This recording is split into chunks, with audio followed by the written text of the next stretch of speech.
સમાચારમાં આગળ વાત કરીશું સુરેન્દ્રનગરના થાનગઢના વગડિયા ચોકડી વિસ્તારમાં ગેરકાયદેસર રીતે ચાલતા એલપીજી ગેસ સિલિન્ડર ગોડાઉન પર નાયબ કલેક્ટરે દરોડા પાડ્યા છે। આકસ્મિક ચેકિંગ દરમિયાન અનેક ગેરરીતિઓ સામે આવી।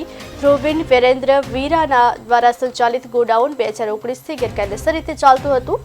તપાસ દરમિયાન 36 ભરેલા અને 78 ખાલી એલપીજી સિલિન્ડર મળી આવ્યા। એક પિકઅપ વાહન પણ જપ્ત કરવામાં આવ્યું છે। મુદ્દામાલ સીઝ કરવામાં આવ્યો છે। ગેસ સિલિન્ડર અને 2016ના નિયમ 71 અને એલપીજી કંટ્રોલ ઓર્ડર 2013ની જોગવાઈઓ હેઠળ કાર્યવાહી કરવામાં આવી। જપ્ત કરાયેલું વાહન મામલતદાર કચેરી થાનગઢ ખાતે ખસેડવામાં આવ્યું। સંચાલક સામે નિયમ મુજબ કાર્યવાહી કરવામાં આવશે।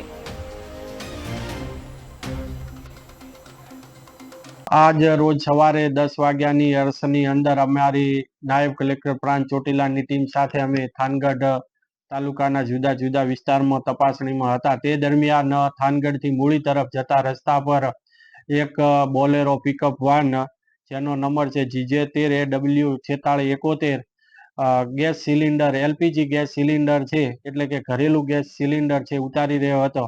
તેને ધ્યાને રાખીને તેની પૂછપરછ કરતા ત્યાંથી એક ગોડાઉન મળી આવેલ હતું અને આ જે એલપીજી ગેસનું જે ગોડાઉન છે જેને ચલાવે છે વોરા ધ્રુવીનભાઈ વિરેન્દ્રભાઈ કે જેઓની પાસે પેસો એટલે કે પેટ્રોલિયમ એક્સપ્લોઝિવ સેફ્ટી ઓર્ગેનાઇઝેશન નું જે સ્ટોરેજ અંગેનું લાયસન્સ માંગતા તેઓની પાસેથી આવું કોઈ પણ પ્રકારનું સ્ટોરેજ સંગ્રહનું પરવાનો મળી આવેલ નથી।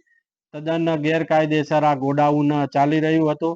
તેમજ તેઓએ વીજળીનું કનેક્શન મેળવી અને આ ગોડાઉનની અંદર વીજળીના તાર પણ મળી આવેલ છે ને સાથે સાથે પંખો પણ ચાલુ હાલતમાં હતો।